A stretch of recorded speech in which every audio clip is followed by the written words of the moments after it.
Kembali di Klik Indonesia Siang, Ketua Komisi 7 DPR RI Saleh Partaunan Daulay meminta semua pihak tidak saling menyalahkan terkait pemberlakuan kenaikan PPN dari 11% ke 12%. Kebijakan ini memang berat tetapi harus tetap didukung sambil mencari jalan untuk meringankan masyarakat. Semua pihak diminta untuk Ketua Komisi 7 DPR RI Saleh Partaunan Daulay menilai pemberlakuan kenaikan PPN dari 11% ke 12% semestinya tidak mengundang pihak manapun untuk saling menyalahkan. Pernyataan tersebut menanggapi perubahan sikap PDI Perjuangan yang dari awal mendukung, tetapi sekarang menjadi paling kritis dan meminta dibatalkan. Saleh Partaunan Daulay yang juga politisi Partai Amanat Nasional ini mengakui kebijakan ini berat. Tetapi sebagai bentuk ketaatan pada ketentuan undang-undang negara, PAN tetap mendukung sambil mencari jalan yang dapat meringankan masyarakat. Untuk tidak saling menyalahkan antara satu pihak dengan pihak yang lain terkait dengan rencana implementasi kenaikan PPN dari 11% menjadi 12%. Sebab apa? Sebab kenaikan tersebut itu adalah sebuah keputusan politik yang telah diambil sebelumnya dalam bentuk undang-undang. Nah, dalam hal ini Presiden Prabowo itu adalah presiden kita yang telah disumpah untuk melaksanakan seluruh ketentuan undang-undang yang berlaku. Saleh Partaunan Daulay mengajak semua partai politik mengikuti aturan yang ada sehingga tidak menimbulkan kesan mau benar sendiri dan menyalahkan pihak lain. Keputusan politik yang sudah diambil secara demokratis harus dihormati dan dijunjung tinggi. Kenaikan PPN ini adalah bagian dari Undang-Undang Harmonisasi Peraturan Perpajakan (HPP) yang disahkan pada 7 Oktober 2021 di DPR. Pemerintah memastikan tarif PPN naik dari 11% menjadi 12% mulai 1 Januari 2025. Namun pemberlakuan PPN 12% hingga kini masih menjadi perdebatan sejumlah pihak. Lalu sebenarnya bagaimana akhirnya hingga kebijakan ini diputuskan dan apa saja pertimbangannya? Kami sudah bersama dengan Ketua Komisi 7 DPR RI, Bapak Saleh Partaunan Daulay yang saat ini bergabung di Studio 2. Selamat siang Pak Saleh. Selamat siang Pak Saleh. Baik. Assalamualaikum. Waalaikumsalam warahmatullahi wabarakatuh. Terima kasih sudah bergabung di hari libur dalam perayaan Natal 2024 begitu. Namun perlu hal yang disampaikan kepada masyarakat yang saya rasa genting menjelang 2025. Apa yang kemudian membuat akhirnya pemerintah dan DPR RI sepakat untuk menaikkan PPN dari 11% hingga 12%. Padahal sebelumnya sempat maju mundur, Pak Saleh. Jadi pertama begini, politik itu kan dinamis ya. Jadi sebagai sebuah keputusan-keputusan yang dinamis, maka ada saja keputusan yang memang harus diambil oleh pemerintah dan DPR terkait dengan keputusan yang berkenaan dengan kepentingan masyarakat dan bangsa ini. Nah, pada waktu itu ada perhitungan-perhitungan yang dilakukan oleh pemerintah dan juga DPR, ya. Dan di mana pada perhitungan-perhitungan itu kelihatannya bahwa kita perlu menaikkan PPN. Dulu kan PPN itu 10%. Nah, kemudian setelah itu bulan April dinaikkan menjadi 11%. Nah, setelah naik 11%, kemudian ada pembahasan terhadap undang-undang harmonisasi peraturan perpajakan, di mana di dalam aturan itu disebut bahwa perlu dinaikkan lagi dari 11 menjadi 12%.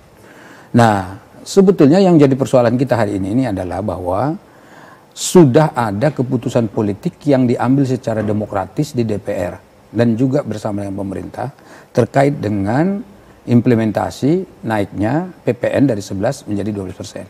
Itu dulu, ya kan? Sebagai bagian daripada negara demokrasi, kemudian keputusan yang diambil itu sudah demokratis, maka tugas dari pemerintah itu adalah melaksanakan keputusan yang demokratis tersebut. Jadi dalam hal ini katakanlah Presiden Prabowo itu harus melaksanakan undang-undang tersebut. Sebab beliau ketika diangkat menjadi presiden itu disumpah. Sumpahnya adalah untuk melaksanakan segala ketentuan peraturan perundang-undangan yang berlaku. Mulai dari Pancasila, Undang-Undang Dasar 1945, undang-undang dan segala jenis keturunannya yang mengatur tentang tata kehidupan kita berbangsa dan bernegara. Nah, karena itu ini undang-undang ada, gitu loh. Jadi karena itu ini memang harus dilaksanakan. Tetapi saya perlu menekankan kepada masyarakat dan publik di seluruh Indonesia bahwa putusan untuk menaikkan PPN dari 11 menjadi 12% ini adalah putusan yang sangat sulit. Bahkan saya menyatakan, fraksi Partai Amanat Nasional juga menyatakan bahwa putusan ini sebetulnya sulit untuk misalnya diterima oleh kita semua. Karena tentu konsekuensinya banyak. Di antara konsekuensi yang mungkin akan muncul itu adalah akan naiknya harga barang-barang. Ya, meskipun kemarin katanya bahwa PPN 12% itu hanya akan diberlakukan bagi barang-barang mewah, barang-barang yang tertentu yang sudah akan nanti ditetapkan oleh pemerintah, tetapi kenaikan harga-harga itu akan menyebabkan perekonomian kita tidak lancar. Jadi daya beli masyarakat itu turun. Kalau daya beli masyarakat itu turun, maka tingkat ekonomi kita juga akan menjadi turun. Ini jadi problem sebetulnya. Nah, tetapi karena ini adalah putusan politik yang sudah disepakati pada waktu itu oleh 8 fraksi, saya ingat betul ya, semua fraksi menyetujui kecuali PKS. Ini berarti sudah demokratis. Karena cara pengambilan keputusan di dalam negara demokrasi itu kan adalah dibawa ke musyawarah mufakat dulu.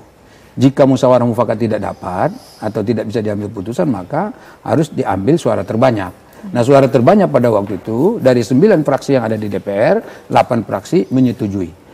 Artinya apa? Artinya ini sudah ada putusan yang sah. Ini adalah putusan yang katakanlah ini sama seperti dengan aturan hukum yang harus dilaksanakan oleh setiap warga negara Indonesia. Karena kita adalah bagian dari negara Indonesia. Itu konsekuensi dari sebuah negara demokrasi. Nah, saya mengatakan bahwa ini adalah putusan yang pahit, ya, yang sulit, yang mungkin agak tidak gampang diterima oleh semua pihak. Tapi kita tetap harus melaksanakannya. Tetapi pada saat yang sama kita harus cari solusi, cari jalan bagaimana untuk meringankan beban masyarakat. Bagaimana caranya nanti? Misalnya pemerintah harus mengupayakan bagaimana ada penghasilan tambahan untuk negara. Katakanlah seperti apa yang disampaikan oleh Presiden Prabowo bahwa Prabowo akan mencoba menggenjot bagaimana hilirisasi ditingkatkan. Melalui hilirisasi mungkin akan dapat lapangan pekerjaan. Kemudian mengundang investor dari luar, atau mungkin juga meningkatkan pendapatan negara dari PNBP dan lain-lain sebagainya. Ini semua harus dikerjasamakan secara gotong royong, semuanya harus dikerjakan secara bersama-sama. Nah, dengan begitu kenaikan PPN 12% ini masih bisa diimbangi dengan penghasilan tambahan masyarakat. Nah, kalau misalnya sekarang ini ada yang mengkritik, nah ini persoalannya kan di situ nih. Ada sekelompok atau katakanlah faksi atau katakanlah misalnya kelompok yang dulu menerima, bahkan juga mengusulkan untuk menaikkan PPN 12% ini, tapi sekarang malah justru mengkritik.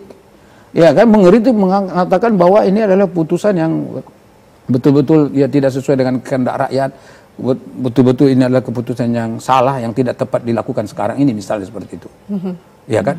Padahal di dalam undang-undangnya sudah jelas dikatakan ini harus diberlakukan 1 Januari tahun 2025. Jadi kalau sudah ada aturan yang mengatakan harus dilaksanakan 1 Januari 2025 sebagai keputusan politik, itu harus dikerjakan. Gitu loh. Lalu kalau misalnya kemarin dia setuju, sekarang dia nggak setuju, dulu kemana? Kenapa tidak dipikirkan dulu bahwa ini ada eksesnya, misalnya akan terjadi seperti yang sekarang ini, yang diceritakan tadi, bahwa ini akan ya menyulitkan masyarakat, akan menurunkan daya beli masyarakat, misalnya seperti itu.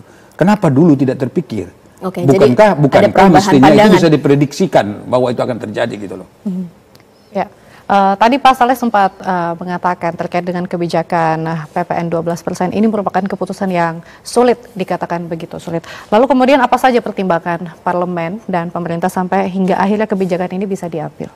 Ya sebetulnya kan kalau kemarin dulu itu mungkin ada potensi-potensi penghasilan negara mungkin ya yang akan bisa didapatkan. Lalu karena itu disepakati bahwa ya udah tidak apa-apa kita naikkan misalnya dari 11 jadi 12%. Nah sekarang ini sebetulnya gini, yang perlu saya tekankan kepada publik dan juga masyarakat Indonesia melalui forum ini adalah bahwa percayalah bahwa Presiden Prabowo itu adalah presiden yang sayang sekali pada rakyat. Saya tahu. Apa buktinya? Ya, kita coba lihat bukti. Pertama, gaji guru dinaikin. Kemudian gaji buruh kita juga diperhatikan, dinaikkan. Kemudian ada tunjangan-tunjangan yang sekarang juga dinaikkan. Kemudian makan siang gratis, yang sekarang tuh presiden sedang berjuang keras untuk itu.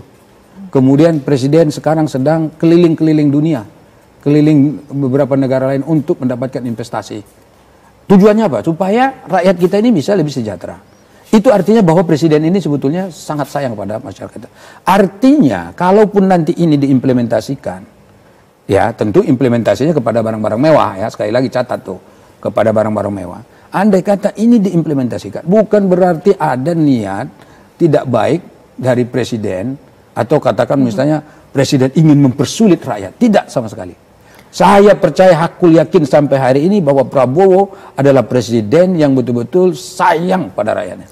Oke, potensi pendapatan dari PPN 12% ini tidak sebanding begitu dengan insentif yang diberikan kepada masyarakat. Ada pernyataan seperti itu, karena lebih besar insentif yang diberikan ketimbang dengan proyeksi pendapatan dari PPN 12%. Pandangan Pak Saleh dalam hal ini seperti apa? Jadi begini, tentu dalam setiap keputusan politik yang diambil, pasti itu ada sisi positif, ada sisi negatif. Itu pasti. Nah sekarang kan kita tinggal hitung nih, mana yang lebih banyak sisi positif atau sisi negatifnya. Jika kita menilai bahwa sisi negatifnya lebih besar daripada sisi positifnya, maka kita harus cari jalur politik lain. Apa itu? Misalnya, orang boleh mengajukan judicial review ke Mahkamah Konstitusi terkait pasal ini. Ya kan, misalnya kalau Mbak merasa sebagai warga negara ada hak konstitusionalnya yang terganggu dengan aturan itu, maka kita boleh mengajukan judicial review ke Mahkamah Konstitusi untuk menggugat supaya pasal itu dibatalkan. Itu boleh. Oke, bicara soal pembatalan, banyak kemudian pihak yang mendorong Presiden Prabowo Subianto akan mengambil opsi mengeluarkan Perpu, membatalkan kenaikan PPN 11 ke 12%. Dalam pandangan Pak Saleh ini seberapa dekat menuju ke opsi itu? Jadi begini, sebetulnya yang paling gampang untuk diambil putusan, kalaupun misalnya mau ngambil jalur misalnya untuk melakukan advokasi terhadap ini adalah melalui judicial review ke Mahkamah Konstitusi. Kalau mau ambil jalur yang tadi itu mengeluarkan Perpu, itu persyaratannya ada. Di dalam Undang-Undang Dasar disebut Perpu itu bisa dikeluarkan jika ada kegentingan yang memaksa. Nah pertanyaannya sekarang, apa kegentingan yang memaksa yang mendorong presiden untuk mengeluarkan Perpu? Sementara ini kan belum berlaku, artinya kan belum nanti kan penerapannya Januari, 1 Januari kan. Jadi kita belum melihat ada kegentingan yang memaksa di situ untuk mengeluarkan Perpu kan. Nah kalau misalnya sekarang dikeluarkan Perpu, sementara kegentingan yang memaksanya masih dipertanyakan, itu bisa saja melanggar pemahaman terhadap konstitusi kita yang ada dalam Undang-Undang Dasar tahun 1945 itu. Maka karena itu, untuk mengambil kebijakan Perpu ini juga perlu pertimbangan yang tidak gampang, tidak mudah.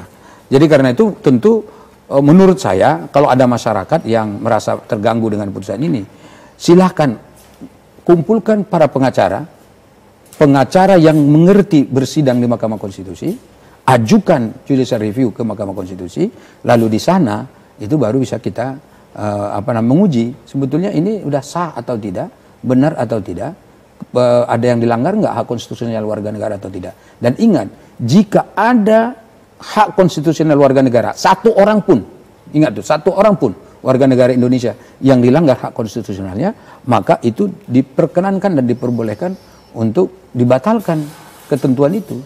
Diperkenankan.